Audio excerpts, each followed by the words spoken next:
This week, as I followed the headlines day after day, I felt an even deeper awareness that our nation is in a defining season.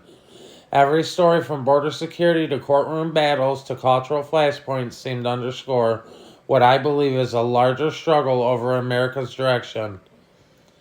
I watched as renewed attention was placed on immigration enforcement and border policy, and I found myself reflecting on how central those issues had become, not just politically, but practically. To me, border security is not a talking point, it's about the sovereignty, safety, and the promise that citizens still means that it means something. And when the leaders double down on enforcement and public safety, you see that as a defense of the working families who simply want secure neighborhoods and fair opportunities in this country.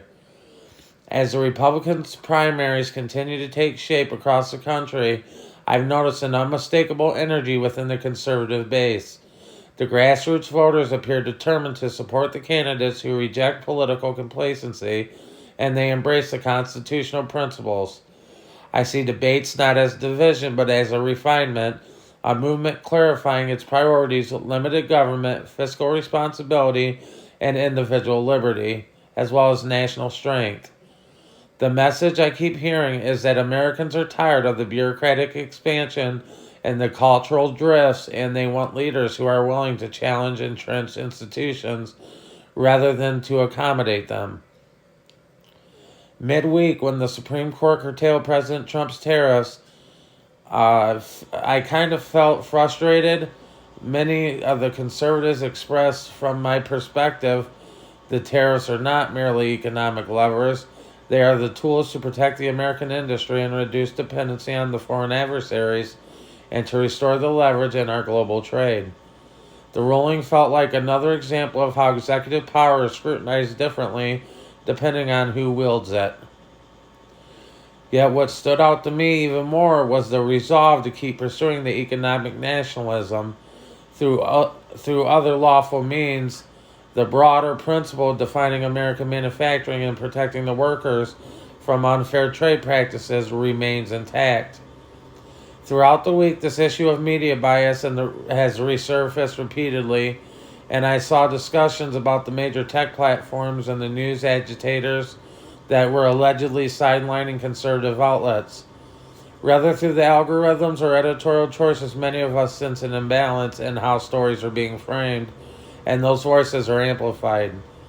That perception has fueled an expansion of alternative conservative platforms such as podcasts, streaming networks, and independent journalism, all aimed at bypassing traditional gatekeepers in the legacy media. To me, the growth reflects the resilience when one door closes, another opens. Free speech, after all, finds a way beyond politics. There were cultural moments that stirred up with pride. Coverage of a Team USA's Olympic achievements reminded me that the patriotism still resonates deeply across this country. Seeing athletes represent the flag with excellence and humility felt like a reminder that America's strength isn't confined to Washington. It lives in our communities, families, and individuals striving to be their best. In their moments, partisan divides seem to be fade. Partisan divides seemed to fade, replaced by a shared sense of national identity. Sorry about that. As the United States of the Union approached anticipation built, I viewed the address as more than the ceremony. It was a statement of priorities heading into a critical election cycle. The themes emphasize economic resilience, energy independence, and border security, and rebuilding American industry. They all align with what I see as the pillars of a strong nation.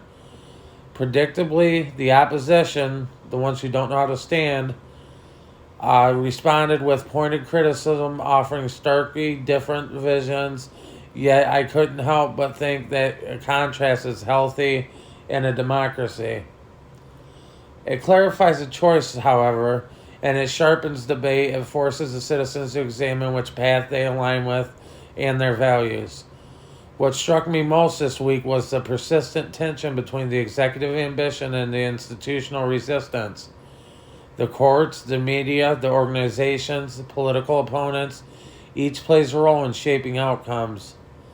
From my point of view, that friction reflects the reality of governing in polarized times, but it also reinforces the importance of civic engagement. If conservatives believe institutions are drifting away from constitutional foundations, then the participation and voting, organizing, and speaking out becomes essential. I also sense a broader cultural conversation unfolding beneath the surface of daily headlines. Questions about the faith, about family, education, and freedom of expression continue to animate conservative audiences. The growth of new shows and the commentary and their platforms focused on these themes suggests that the politics is only part of the story. There is a desire to preserve the cultural anchors and traditions and moral frameworks of this country and the community's bonds that many feel are eroding in modern society.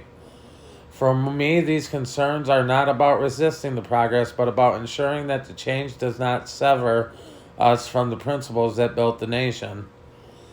Economically, debates over trade, inflation, energy production, and regulation remain front and center, as I see a consistent argument emerging that deregulation and domestic production and assertive trade policies create the conditions for growth. Critics argue differently, but from my vantage point, the priority is self-reliance, reducing the dependence on foreign supply chains and ensuring American workers are not an afterthought in the global negotiations. And as the week closed, I found myself reflecting not just on individual stories, but on the patterns they form together, the leadership under scrutiny, institutions pushing back, and the media narratives competing for dominance. Cultural pride rising amid division. Through it all, the underlying theme remained constant. A belief that America functions best when it prioritizes sovereignty, opportunity, and freedom for all. In the end, this week reinforced my conviction that the nation and the national conversation is far from settled. The debates are intense because the stakes are so high, and the months ahead will likely bring even sharper contrast and louder voices. But I remain convinced that the core principles many conservatives hold, secure borders, economic strength, and free speech, the constitutional fidelity, and the unapologetic patriotism, will continue to shape the dialogue. If anything, this week demonstrated that the moment is not retreating, it is recalibrating and expanding its platforms and preparing for the next chapter. And as I look ahead, I do see with the belief that engagement, clarity, and conviction will determine the direction of the country we all call home. Thank you for watching the Unfiltered Political Lens podcast, and we will see you in the next video.